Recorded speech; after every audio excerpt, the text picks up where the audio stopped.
Hi everyone, welcome back to my channel study with आशीष।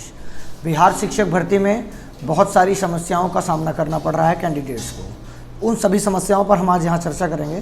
हम इस video में बात करेंगे कि अगर जो डॉक्यूमेंट आपको री अपलोड करना है 21 तारीख से 25 तारीख के बीच में, उसमें किसको डॉक्यूमेंट अपलोड करना है, किसको नहीं करना है, किस डॉक्यूमेंट को आपको अटेस्ट कराना है, किस डॉक्यूमेंट को अटेस्ट नहीं कराना है।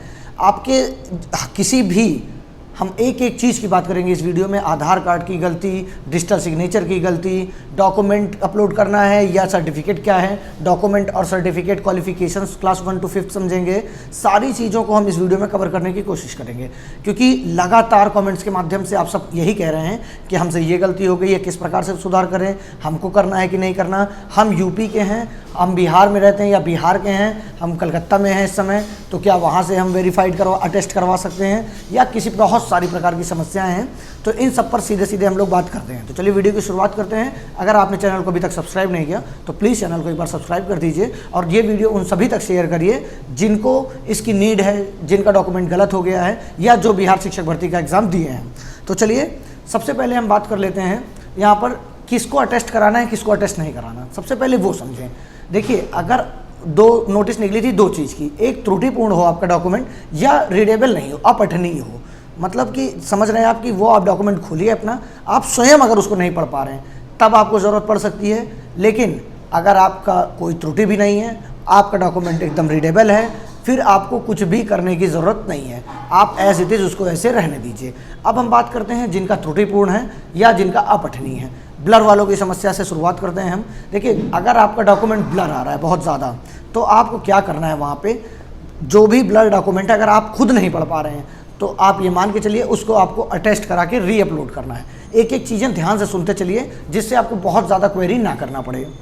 अगर आपका डॉक्यूमेंट कोई भी ब्लर है, आप मान के चलिए अगर आपके सारे डॉक्यूमेंट ब्लर हैं तो सारे डॉक्यूमेंट को आप अटेस्ट कराइए, री अपलोड करिए, क्योंकि उसमें कहा गया है कि कोई भी आपको डॉक्यूमेंट ऐड करने या अपलोड करने के लिए री अटेस्ट आपको करवाना ही पड़ेगा, वो भी फोटोकॉपी में। तो चलिए, ये हो गई ब्लर वालों की बात।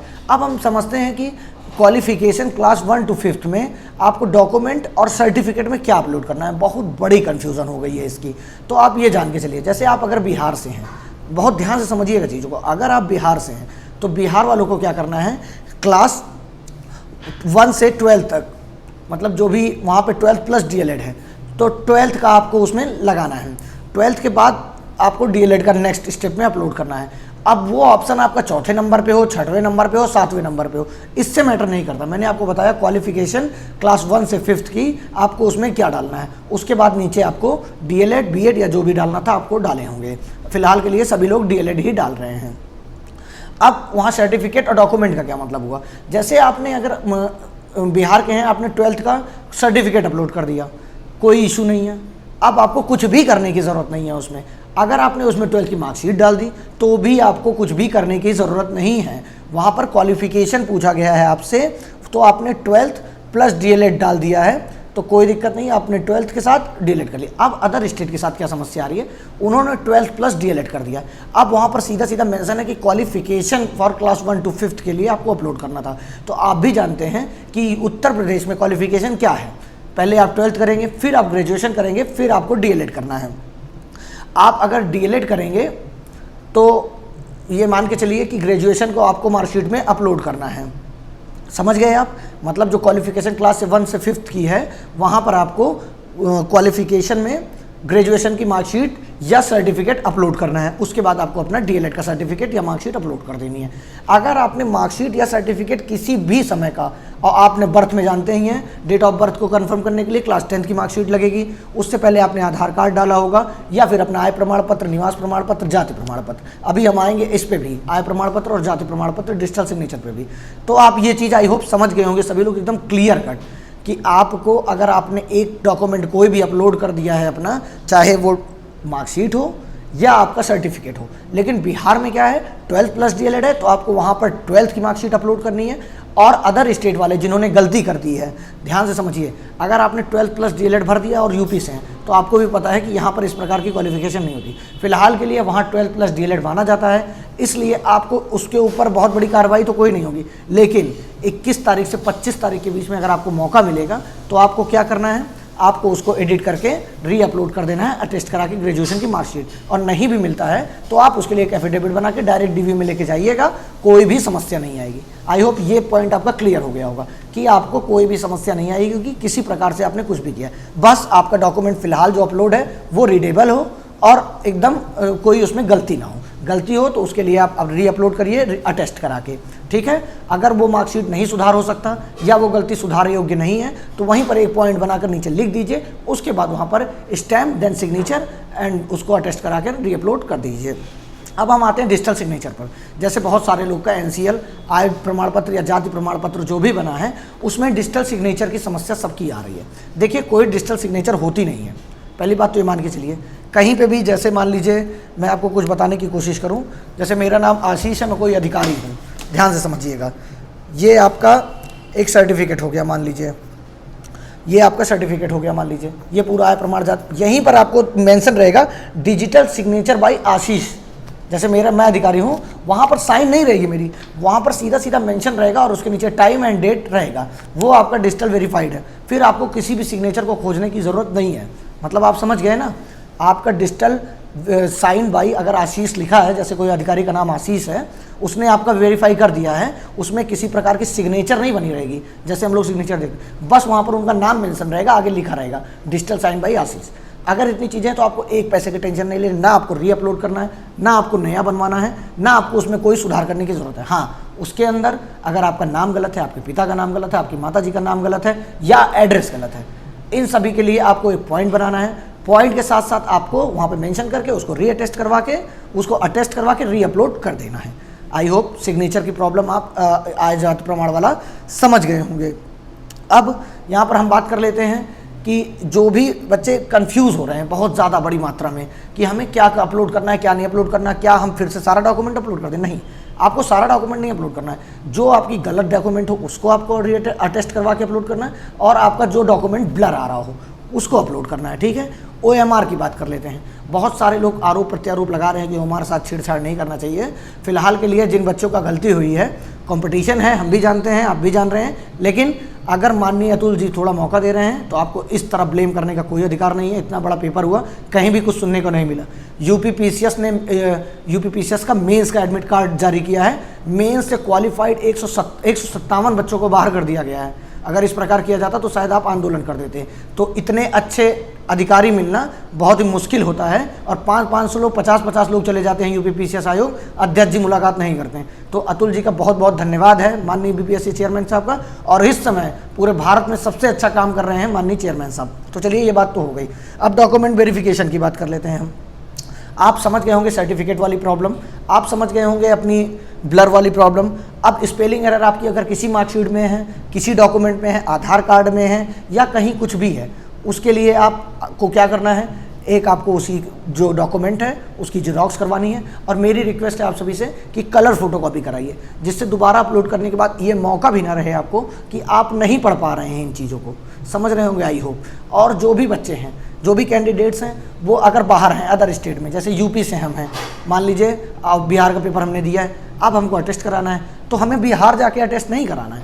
आपके नियरेस्ट अधिकारी जो हैं, अधिकारियों का नाम मैंने बताया था, एक बार मैं फिर आपको बता देना चाहता हूँ। 10th+ के स्कूल के सरकारी प्रिंसिपल, सरकारी doctor, SDM, CDO and IAS IPS, ऐसे बहुत सारे अधिकारी हैं जो A grade and B grade में आते हैं, उनसे आप अटेस्ट करवा सकते हैं। और मेन बात अब आपको बताता हूँ मैं, आपको 21 तारीख से पहले, देखिए 4 चीज़ें उनके बारे में आपको लिखना है। जो अधिकारी आपको मिलेंगे उनको 4 चीज़ें आपको करना है वेरीफाइड। एक पहला क्या हो गया, आपको उनका नाम लिखना है। दूसरा क्या है, उनका आपको पद लिखना है। तीसरा आपको प्लेस लिखना है। फोर्थ आपको उनका नंबर लिखना है। लेकिन उसके लिए आप जब वहाँ जाएंगे, क्या डॉक्यूमेंट लेके जाना है आपको मैं बताता हूँ।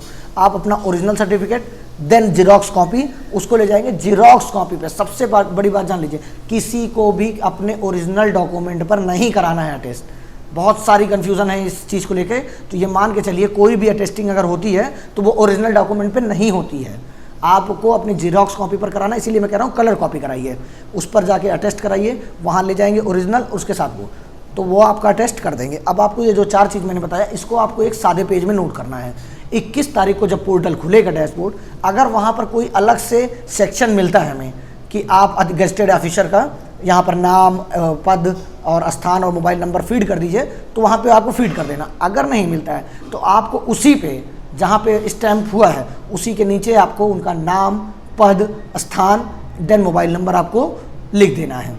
आई होप ये चीज़ें आपकी क्लियर हो गई होंगी, क्योंकि बहुत बड़ी कन्फ्यूज़न थी लोगों की कि कहाँ इसको मेंशन करें। तो पोर्टल का वेट करिए 21 तारीख तक, उससे पहले लेकिन आप वेरीफाई करवा लीजिए, जिससे आपको उस दिन दौड़ना भागना ना पड़े। हालांकि 21 तारीख से 25 तारीख तक है समय, और आप बिहार का पेपर दिए हैं, बिहार शिक्षक भर्ती का, और भारतवर्ष के किसी कोने में हैं तो उसी कोने में वहीं के अधिकारी से आपको अटेस्ट कराना है। ऐसा कंपलसरी नहीं है कि आपको बिहार जाके ही करवाना है। आप निवासी कहीं के भी हों, आप इस समय कहीं पर भी हों, आप वहाँ से अटेस्ट करवा सकते हैं, कोई भी समस्या नहीं है। बस ये 4 चीज़ें उनकी आपको लिखना है अपने पास, जिससे भविष्य में कभी अगर BBSC चेक करना चाहे तो वो कॉल करके वहाँ पर कन्फर्मेशन के लिए कन्फर्म कर सके। वरना अगर वो कन्फर्म नहीं कर पाएंगे तो हो सकता है आपका अभ्यर्थन निरस्त कर दिया जाए, क्योंकि जितना रिलायबिलिटी या फ्लेक्सिबिलिटी है बिहार शिक्षक भर्ती में, अभी तक किसी की भी भर्ती में नहीं देखने को मिला है। इसलिए आप लोग बहुत ही सौभाग्यवान हैं कि माननीय BPSC चेयरमैन अतुल साहब जैसे सर मिले हैं हम लोग को, कि छोटी छोटी गलतियों को सुधार का मौका दे रहे हैं। बाकी आप चाहे जो बोलिए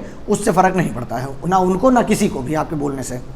बाकी और सारी जो चीज़ें हैं, पहले ही कहा गया था कि अपीयरिंग के जो बच्चे हैं उनका रिजल्ट आने के बाद ही हम रिजल्ट जारी करेंगे। तो चलिए फिर से लौट के आते हैं हम डॉक्यूमेंट वेरिफिकेशन में।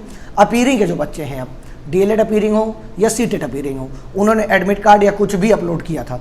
अब आपको क्या करना है, अगर आपकी मार्कशीट आ जाती है तो आपको उसको अटेस्ट करा के अपलोड कर देना है। जितना ज़्यादा डॉक्यूमेंट वहाँ पर रहेगा उतना आपको ओरिजिनल DV में जब आप जाएंगे सामने सामने से, वहाँ पर आसानी रहेगी। फिलहाल के लिए और सीटेट वाले भी आपका हो सकता है, आई होप कि 25 से पहले आपको रिजल्ट देखने को मिल जाए। आंसर की आ गई है, ऑब्जेक्शन हो ही गया है, तो आप लोग भी अगर आ जाती है तो अपलोड करिए, और नहीं भी आती है तो कोई भी समस्या नहीं है। और जिसका कोई भी डॉक्यूमेंट ओरिजिनल नहीं है वो प्रोविजनल अपलोड कर दे, इसके लिए भी कोई समस्या नहीं है। आपको खाली चीज़ों को बहुत ध्यान से समझना है। आज माननीय अतुल साहब को फिर से ट्वीट करना पड़ा कि हम OMR में छेड़छाड़ नहीं कर रहे हैं। बाकी जो पहला ट्वीट है उसमें बताए हैं कि अपठनीय हो या त्रुटिपूर्ण हो, तो आप इस चीज़ों को बहुत ध्यान से समझ लीजिए। अगर आपका डॉक्यूमेंट गलत है या वो ब्लर हो गया तभी तभी आपको रीअपलोड करना है। अब आप ये सारी चीज़ें समझ गए होंगे मुझे लगता है। फिर भी अगर आपके मन में और भी कोई डाउट है, आधार कार्ड में गलती है, 10th की मार्कशीट में गलती है, या कुछ भी क्लैश हो रहा हो आपस में, तो वो आप मुझे उसके बाद आप मुझे कमेंट कर सकते हैं, उसके बाद आप मुझे कांटेक्ट कर सकते हैं। लेकिन अगर इतनी चीज़ें आपको समझ में आ रही हैं तो आपको इसके बाद आपको ना किसी से कांटेक्ट करने की ज़रूरत है, ना कोई बहुत ज़्यादा जानकारी लेने की ज़रूरत है। आई होप आप समझ गए होंगे। ओरिजिनल नहीं है तो प्रोविजनल अपलोड कर दीजिए, प्रोविजनल भी नहीं है तो जो आपने डॉक्यूमेंट में अपलोड किया था जाते वक्त वही अपलोड करना है, क्योंकि आपको ऐसा नहीं है कि ये लास्ट मौका है। हालांकि अपलोड करने का अंतिम मौका है, लेकिन आपका वेरीफाइड तो आप जब सामने से जमा करेंगे क्लास 1 से 5th वाले, तभी वो वेरीफाइड करके आपको आगे ज्वाइनिंग लेटर देंगे। इसलिए आपको बहुत ज़्यादा परेशानी नहीं होगी, ये मानकर चलिए आप बहुत आराम से आपका डॉक्यूमेंट वेरिफिकेशन हो जाएगा। इसलिए जो बहुत बड़ी संख्या में बच्चे परेशान हैं उनसे मेरा यही निवेदन है कि आपको परेशान होने की ज़रूरत नहीं, आपको काम करने की ज़रूरत है। आप अपना डॉक्यूमेंट सही कराइए, जो डॉक्यूमेंट नहीं अपलोड है। और एक चीज़ जान के चलिए, जो भी डॉक्यूमेंट आप अपलोड कराएंगे अब वहाँ पर अटेस्ट करवा के ही अपलोड कराना है आपको। ऐसा नहीं है कि आपका डॉक्यूमेंट ओरिजिनल हो गया है या कोई मिस्टेक थी वो सही हो गया है वो आप अपलोड कर दीजिए। वहाँ पर सीधा सीधा मेंशन है कि आपका कोई भी जो डॉक्यूमेंट अपलोड होगा वो अटेस्टेड होके ही अपलोड होगा। हालांकि अटेस्टेड होने से थोड़ा सा विश्वसनीयता बढ़ जाती है, आपको भी पता है। कोई अधिकारी अगर आपको अटेस्ट करके दे रहा है तो वहाँ पर जांच करने में आसानी हो जाती है। इसलिए आपको कोई भी डॉक्यूमेंट हो अटेस्ट करा लीजिए। छोटी भी गलती है तो आप उसको अटेस्ट करा के री अपलोड करिए, क्योंकि 1% का रिस्क आपके अभ्यर्थन को निरस्त कराने के लिए पर्याप्त है। इसलिए आपको 1% का रिस्क नहीं लेना है। आप अपना अटेस्ट कराइए। आप भारत के किसी भी कोने में हो, ये चीज़ें आपको क्लियर हो गई होंगी। आपको अटेस्ट करा ही लेना है, करा के री अपलोड कर ही देना है। बाकी और भी जो समस्याएं होंगी, मैंने आय प्रमाण पत्र, जाति प्रमाण पत्र का भी बता दिया। वहाँ डिजिटल साइन बाई अगर आशीष नहीं लिखा या कोई नाम पर्टिकुलर अधिकारी का नाम, आशीष तो मेरा नाम है, उस अधिकारी का नाम लिखा है तो आपको 1% की टेंशन नहीं है कि इसमें डिजिटल सिग्नेचर नहीं है। उसको भी नहीं है तो आप ऐसा करिए, जिनका नहीं है आय जाति प्रमाण पत्र में, वो अटेस्ट करवा के अपलोड करवा दें। आप ओरिजिनल में जाएंगे तो ओरिजिनल में तो डिजिटल सिग्नेचर आपके है ही है, आपको भी पता है और मुझे भी पता है। जिनको नहीं है उनको करवाने की ज़रूरत है, या वो अब और री इशू करवाएंगे। मुझे जहाँ तक जानकारी है कि आपके पास जो भी डॉक्यूमेंट्स हैं वो 15 जून से पहले का होना चाहिए। और जिनका 1-2 साल पुराना होगा वो टेस्ट करा के अपलोड कर दें। हालांकि ये बहुत क्लियर कट नहीं है, लेकिन आपको री अपलोड करते वक्त डॉक्यूमेंट सारा अपना री टेस्ट करा के ही करना है। फिलहाल चलिए इस वीडियो में इतना ही। वीडियो को ज़्यादा से ज़्यादा शेयर करिए, लाइक करिए, कमेंट्स करिए। अगर आपको वीडियो समझ में आती है तो शेयर भी करिए। तो चलिए इस वीडियो में फिलहाल इतना ही। हाँ, टेलीग्राम पर जुड़ना बिल्कुल मत भूलिए, वहाँ पर सारी अपडेट्स मेरी मिलती रहेगी आपको। चलिए धन्यवाद।